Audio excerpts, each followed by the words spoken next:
Hi, my name is Juliet Selgren, and this is my podcast, The Great Antidote. This podcast has been brought to you by the Center for Growth and Opportunity at Utah State University. To learn more, visit www.thecgo.org.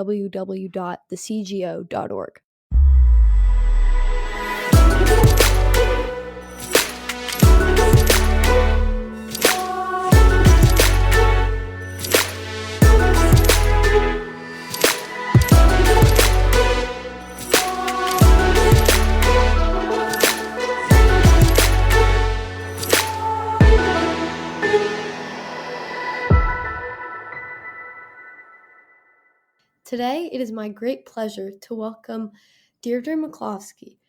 She is a distinguished professor of economics, history, English, and communication at the University of Illinois at Chicago. There are very many titles for her, and as Don Boudreau once said on the Hayek Program podcast, he said, if I were to list all of her achievements, it would be a monologue by Dawn and not an interview. So in addition to that, she's also a columnist for Reason Magazine and the author of the famous Bourgeois trilogy. Welcome. Hi, how are you, dear? I'm here in Indiana. I'm in a kind of a woods in the back of my sister's house. I'm in her downstairs kitchen. She and I are taking care of my 98-year-old mom. Wow. That's something. You can be with your family. That's great. Yeah, it is. Yeah. Okay. So before I begin, I would like to ask you, what is the most important thing that people my age or in my generation should know that we don't? Well, if you mean facts, the most important thing they should know is that we're in the most rich and successful period of human history right now, and that the prospects for it continuing are very good. Here's the magnitude. In 1800, worldwide, in modern prices, the average person on the planet earned and spent about $2 or $3 a day. Now imagine living wherever you live on $2 or $3 a day. Now in the United States, it's $130 a day. In Japan, it's something like $110. Japan was in 1800 unspeakably poor. In Finland, also unspeakably poor in 1800. It's about 110 probably too. So there's been this gigantic increase in wealth. And most people don't know this. Most people think, oh, things are terrible. But if you mean by the thing that every young person should know, a kind of attitude or opinion, plan of life, here's my advice. Don't commit yourself to an ideology in politics or economics too early. Wait until you've learned some stuff. Read Marx, read Adams, read the Blessed Adam Smith, read Don Boudreau, read widely, read novels, and don't worry about not having an ideology too young. I was worried when I was a kid that I didn't have enough opinions. And now I have too many opinions about everything. I was a Marxist, and then I became a Keynesian, and then I became a blah, blah, blah, blah. So it took me decades to come to what I regard now as my final ideology. So that's that's one fact and one piece of advice. I think that fact is very, very important to know, to think about. And I've seen it a lot, that a lot of people that I'm surrounded by, a lot of people who don't immerse themselves in knowledge and research about the growth of Yeah, our world throughout time and kind of aren't there. It's as though they don't understand the context of our situation. They say today is so bad, but today is so bad compared to what? yeah, that's right. Compared For example, this terrible business in Minneapolis of what has not unreasonably been called a police lynching, but this man killed by four policemen. Well, yeah, that's a terrible thing, and I'm against it. But and it does reveal what every black person in the United States knows, that there's a continuing problem of racism in our country. But by comparison with what it once was, things have gotten a lot better. And any older person can tell you about hearing about actual lynching, regular lynching in the South, and sometimes the equivalent in the North, as recently as the 1950s. So things have gotten better. Things have gotten better, for example, for women. My mom is 98. She was born in 1922. And in her generation, a middle class woman was trained to be a wife and a mother, and that's what she was to be. Whereas in, in, a, in the generation of her daughters, um, there were more opportunities, and in the generation of her grandchildren, still more for for women. I mean, it's amazing. It's the growth that we've seen Yeah, is astounding. And it's not to downplay the awful things that happen today at all, same. but it's just still so amazing how many less horrible things there are. Yeah, And there's a there's a very fine um, Swedish professor of of public health. Um, I'm gonna uh, I'm gonna forget his name, but it'll come to me.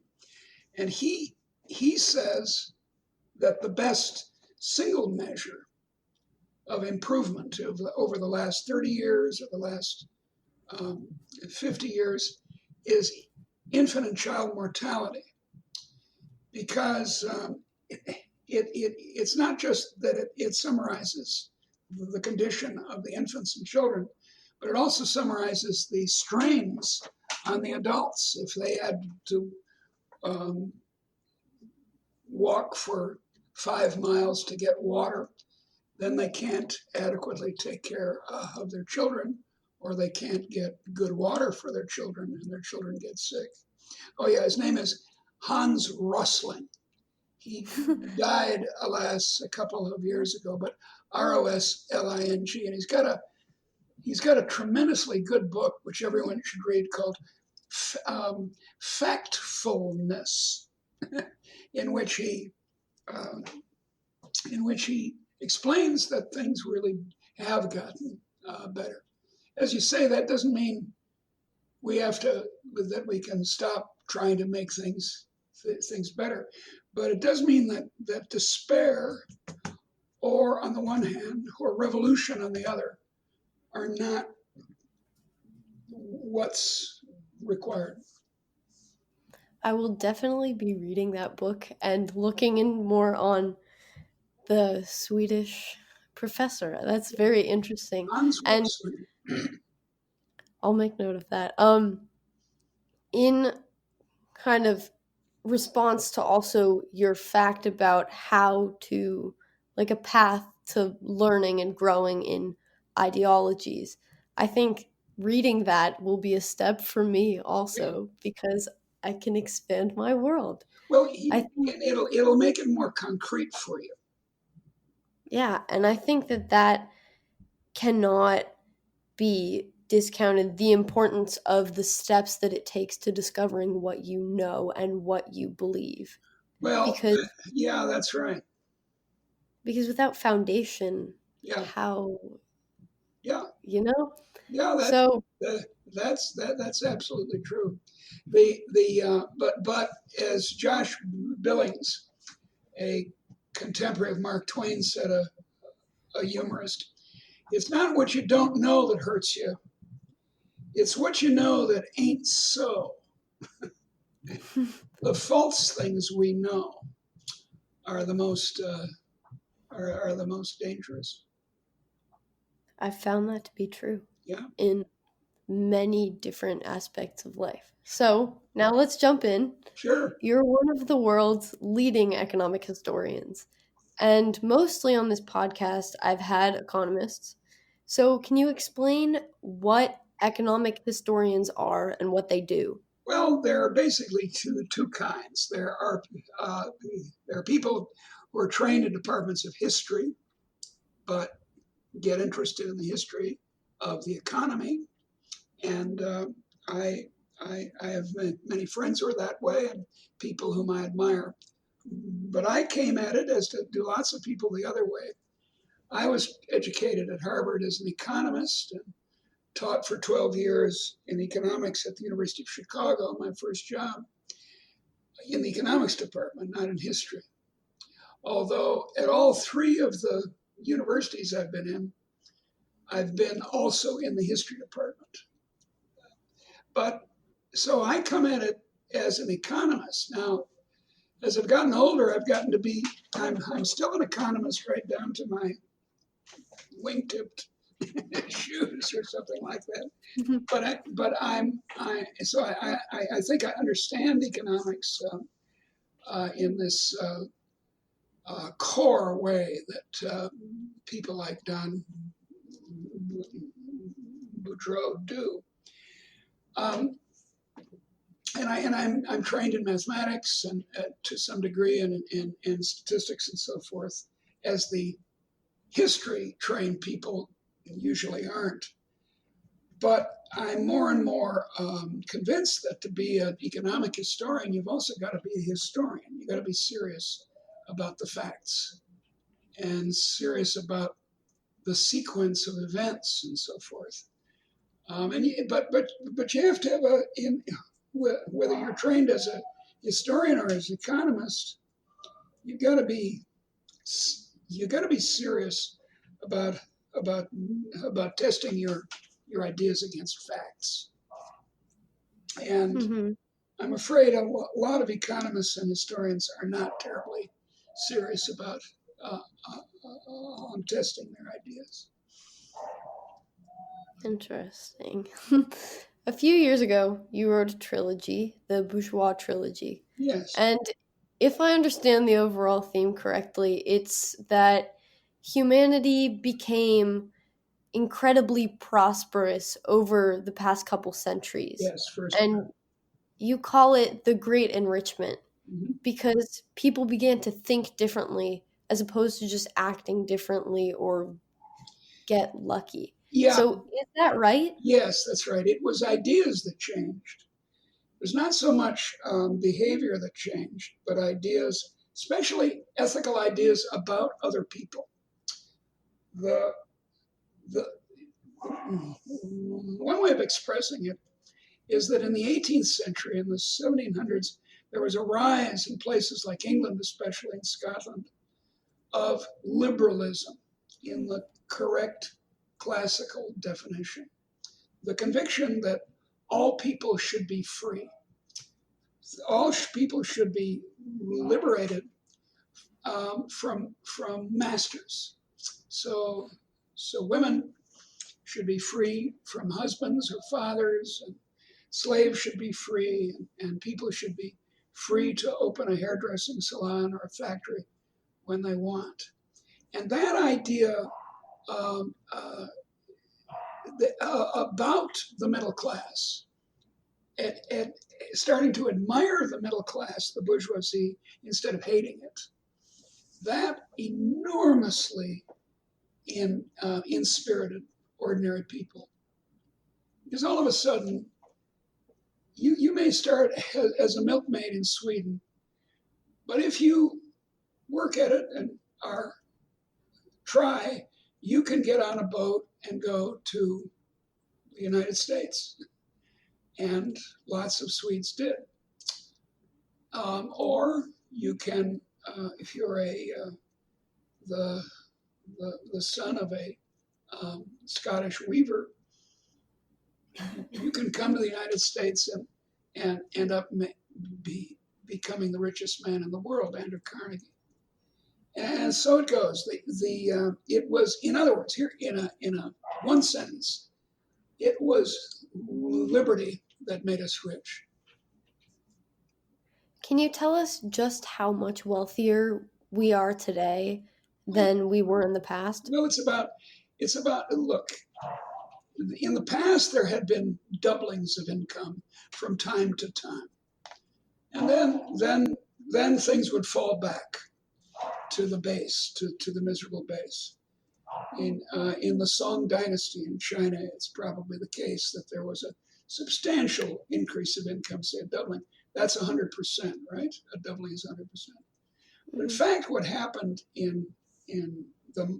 from 1800 to the present is an increase, now hear this, not of 100%, but of 3,000%, a factor of 30 increase in people's ability to buy educations or automobiles or transport or food. Food once took up half of the budget of a poor person. Now it takes up 15% of such a person's budget. That's amazing. That's amazing. What are the essential ideas that allowed people to have a go at this great enrichment? Well, the crucial idea is to think of other people as dignified and equal to you. So you see, liberalism is egalitarian. Let's see. The idea that everyone is equal is the core idea in liberalism. Now, that doesn't mean you should have equal income, but it does mean you should have equal permission. And that's the core change. Because in olden days, and still in lots of societies, the hierarchy ruled. If you were a milkmaid, you stayed a milkmaid. If you were a serf, you stayed a serf, a slave, or whatever. If you were a lord, you stayed a lord. There was no permission to be anything other than what you were. And that all changed. It didn't change instantly. We're not perfectly liberal societies in this sense, but boy, are we improved over what it was in 1800. Why did it take so long for people to come around to being friendly towards commerce and trade?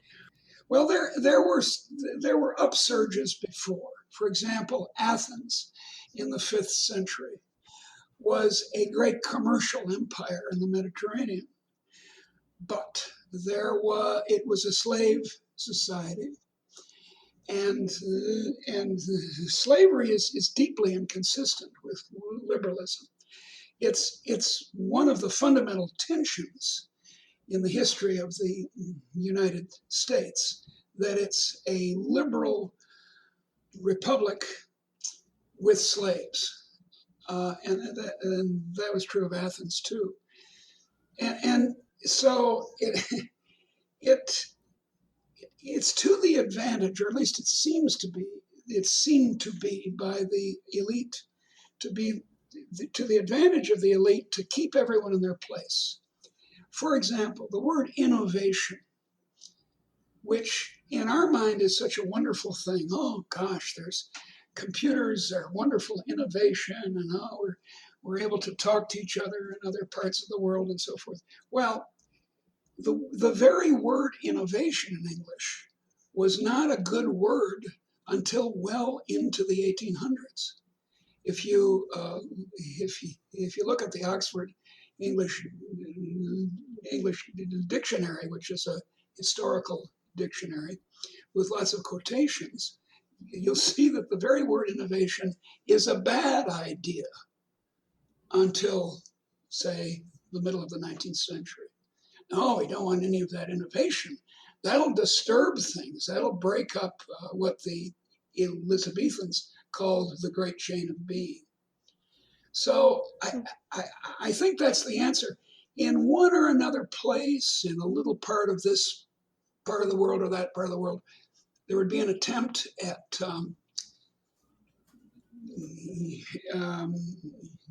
giving people equal dignity.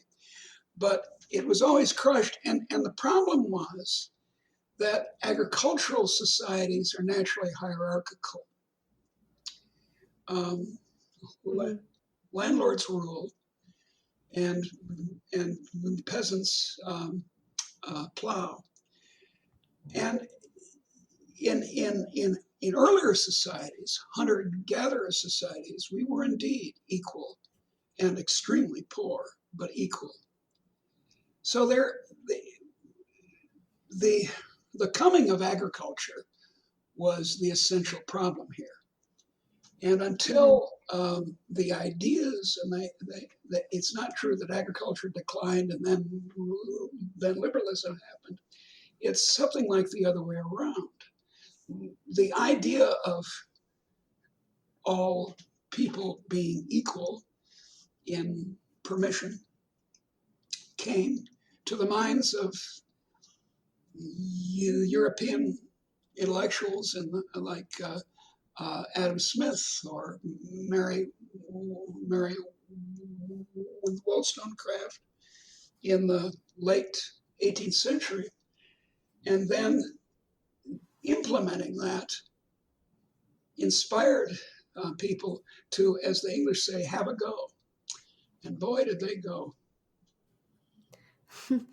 One of your most recent books is called Why Liberalism Works. So what do you mean by liberalism, and why exactly does it work?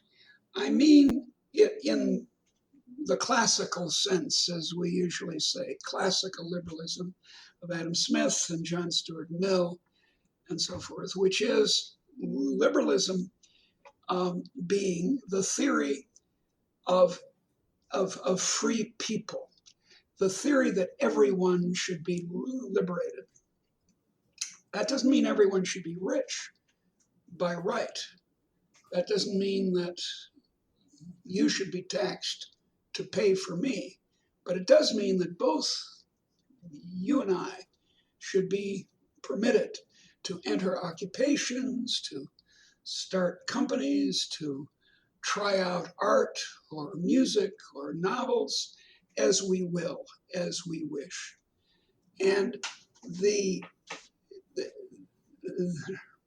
argument of my trilogy and of this latest book that came out last fall is that liberalism has been fantastically productive. It's the theory that everyone should be an adult, and all the other political theories, socialism or conservatism, assume that everyone should be a child, that there should be the state in charge, and the state should be governed by experts or by the rich or by aristocrats, and they should tell us what to do. Liberalism says, oh no, I should be able, within the constraints of not hurting other people, I should be able to do what I want. So if it's wise in a upper respiratory pandemic to wear a face mask, I should wear one. And if I don't do it, I should be punished. But within broad limits, I should have permission to do what I want to do. I think that's a really good way of putting it. I never really thought of it as like child or adult in the That's the key. way. I think that really, I mean, at least for me, it was like a lock and key. I just instantly, it just opened my mind Well, to but this new I understanding. And I think, think, yeah, I think that if we talk this way, and it's a correct and sound way of talking, it it'll be attractive to young people because young people are eager to be adults, and this liberalism is the the theory and the practice that everyone should be. That doesn't mean you don't help people. That doesn't mean you don't have love for other people. And it doesn't mean we don't help poor people. But what it does mean is we don't obstruct poor people. We don't make mhm. it harder for them to earn a living by preventing them from braiding hair or um, driving a truck or doing in the state of Florida, you need a state license to be an interior decorator. Now that's crazy. And so a society of permission in which adults in a loving way are taking care of themselves and others, that's the ideal that's the ideal society for humans. A lot of people have complaints about this sort of thing, about liberalism, at least in the classic way, and of free markets. Mm-hmm. So I wanted to get your take on a few of these. Sure. And that is, what do you tell people who say that the likes of income inequality or environmental problems prove that markets are unreliable and that we need to give more power to the government? Starting with income inequality, Yeah. how big of a problem is it, and should we turn to the government to solve it? It's a very big problem if people have become rich by stealing. Or indeed, as is more common in a society like ours, an economy like the United States, have gotten rich by corrupting the government. Because it is true that some people, Donald Trump is an excellent example, become rich by playing the government, by using the coercive powers of the government to enrich themselves. So, but most people who get well to do in our society do so because they are selling something that other people want. And there's nothing wrong with that. If I want to watch a uh, um, skilled ballet dancer dance, I I'm prepared to pay her a lot to just to watch her do what she does. And what's the problem here? She gets rich. I voluntarily paid to watch her. So, or someone else is a baker and he provides me with bread. What's the problem? Suppose he makes very, very good bread that everyone loves. Boy, George over here makes wonderful bread. God, they all line up to get George's bread, and George becomes a wealthy man. So what? So that kind of inequality is not only not harmful, it's good for other people. In fact, you can view what we ill-advisedly call capitalism. I would prefer to call it innovism, but anyway, you could view it as the most altruistic, the most other-oriented economic system you could possibly have, because everyone is scrambling around trying to find what other people are willing to pay for. So, what about pollution and climate change? Well, I'm concerned about global warming, and I do believe it's caused by burning coal and oil. And I want to do something about it, but I want to do intelligent things about it. Mm-hmm. There's a there's a Danish engineer named Lomborg who is very sensible on this, but he just outrages the extreme environmentalists because he says, yeah, there's pollution and let's do something about it, but let's do things. He's got an amazing uh, suggestion among a great number of others that are not so startling. Paint the streets white. If we paint all the urban streets white at very small cost, much of the heat island effect of urban areas would vanish because a lot of the heat would be reflected from the streets. So there are stupid things you can do, like closing down industrial civilization to control global warming, and there are smart things you can do. It's not an existential threat. That's a claim that's often made, and it's not sound. Some low-lying areas will be flooded. Uh, the Dutch have been working on this for 100 years. Um, and there will be costs. There will be some actually advantages of a somewhat warmer Earth.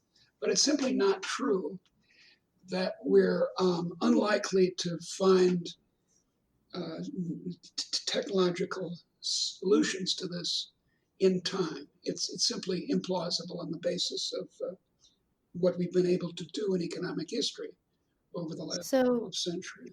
should we give the power to fix that problem to the government, or should we leave it up to the markets, and why? Well, we can't leave these things entirely to the market. Let's take the example of a forest fire. The smart way to handle a forest fire is to jump on it early, because if you allow it to get going until the whole of California is burning, then it's very hard to control it.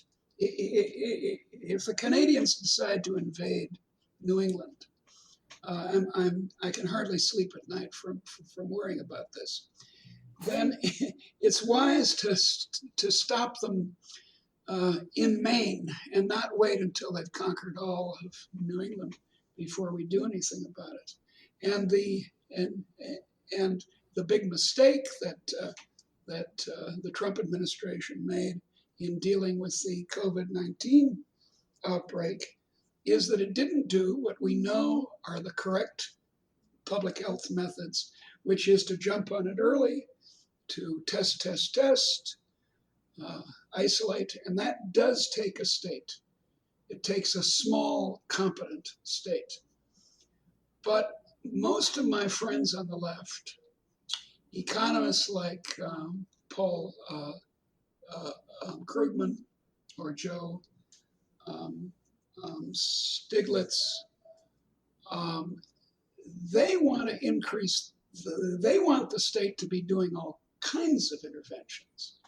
If I wear a burnt orange dress, if you may not remember that once burnt orange was the big color, and it's hideous, and it creates an externality. There's no question about it. People see me in the burnt orange dress and they say, yuck. And it's in the logic of people like Paul or Joe to have a government office of dresses like we're in Saudi Arabia. And that's not how to handle it. You need some government intervention and externalities. And you need it, of course, in force and fraud. You need a police force. The police force doesn't have to kill black people, unarmed black people, that's for sure. But you need a police force. And you need a small army to stop the darn Canadians. So, you say that you don't like the word capitalism, and you No, said that. Can you explain why? because it's a scientific error compressed into a word. it was invented by the Marxists. Marx himself changed the meaning of the word capitalist, which once in French meant the owner of investable funds, a rich person who could invest. And he turned it into a whole class of people, the managers, the bosses, and so forth. And it is believed by most economists that the way economic growth happens is by accumulating capital. And that's mistaken. That's not how it happens. Even the blessed Adam Smith thought this and started economics off on the wrong foot, and then Marx and others and modern economists have continued to think, yeah, let's pile up capital and that'll make us rich. By capital, I mean things like houses and railways and degrees in higher education and so forth. Now, those things are necessary and at least desirable. It's very desirable that we have lots of trained engineers, or for that matter, trained poets. But it's not the case that we've been enriched mainly by investment. The cause is the innovative ideas. More or less perfect example of this is containerization, which was dreamed up in 1956 by a man named Norman McLean, who owned a small trucking firm in North Carolina. He had been he was a poor boy, and he didn't go to college, therefore. But he thought, now let's see, wouldn't it be smart to have steel boxes in which you could put stuff and pile them up and send them to the ship and send them off to Europe or China? And of course, it completely transformed the supply chains all over the world and made things a lot cheaper, this idea. So, and it's the idea that was the cause. It's such a good idea that it was rather easy to find investors in it. So it's not, look, we have to have a labor force. We've got to have water liquid at normal temperatures. We've got to have wood. We've got to have forests like the one outside my window to make wood. We need the arrow of time. We need the existence of the universe. There are an infinite number of necessary conditions. We need the rule of law. We need this, we need that, but they're just gears in the watch. The spring in the watch is human ideas. And the human ideas come from making people free. Not making them rich, making them free, giving them permission. One thing that I love about you is your optimism. Yes. I've heard you say to Nick Gillespie of Reason that you have to be an optimist to change gender. That's true. You wrote a very powerful and very moving book called Crossing about your experience. Can you tell us why you think that Crossing is an expression of your optimism? Well, it's for one thing, it's an expression of a liberal society, to look at it from the society's point of view, because there are societies in which you can't do it. And I found in 1995 that I could. And it's certainly the case that the right way to approach a gender change is, or any change, migration. Your ancestors and mine came from wherever they came from, and they had to have tremendous optimism to come from my people came from Ireland and Norway. That was crazy. That was a great leap forward, and a great leap anyway, in the dark. And sometimes it didn't work out, and sometimes usually in the United States, it did work out. So you have to have a dream, we always say, in the sort of movie script talk. but that's true. You have to have a at least moderate, sensible belief in yourself to invent um, uh, containerization or to move from Norway in the 1880s or to change gender. In fact, So, in my book, I start the book by sort of saying to people, I know that this is weird what I've done, but bear with me. It's like migration. That's the comparison I make. so finally, what is one thing that you believed at one time in your life that you later changed your position on, and why? Oh, enormous change. When I was 16, I was a socialist anarchist. I was a follower of the great Prince Kropotkin of Russia. I was not very scholarly about it, I must say. And then I became a kind of simple-minded Marxist. And then I became a simple-minded Keynesian. Then I became a simple-minded social engineer, economic engineer. And then I became a simple-minded this and a simple-minded that. And what the that was the big change. The change from socialism to a liberal position, or indeed, as I call it now, as my approach to economics, to humanomics, economics with the humans left in.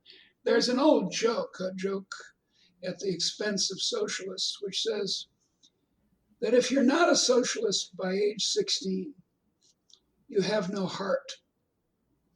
If you're still a socialist at age 26, you have no brain. And I just about made it at both ends. That's wow. Thank you so much You're for very, talking to me. It has you're been very such an welcome. honor and a pleasure. And I think you have a new book coming out soon, right? I do. I always have a new book coming out. I have one that just did come out called Historical Impromptus. I'm holding it in my hand right now. What's the subtitle? It says Notes, Reviews, and Responses on the British Experience and the Great Enrichment. That came out in March. And then from the University of Chicago Press in the fall, I think in October, will come a book that I wrote with Art Carden, another economic historian and economist. And it's called Leave Me Alone and I'll Make You Rich. How, how the bourgeois deal enriched the world. And I like that title. yeah, and it's a kind of a jokey, popular version of this highly elaborate trilogy of mine. So it's kind of it's a popularization of the bourgeois era trilogy. I'm excited Thank you. to read that. I'm looking forward to it. Good, good. And I'm looking forward to reading more and reading more of your books also. Good. I thank you so much for this. It's been amazing. I've enjoyed it, dear.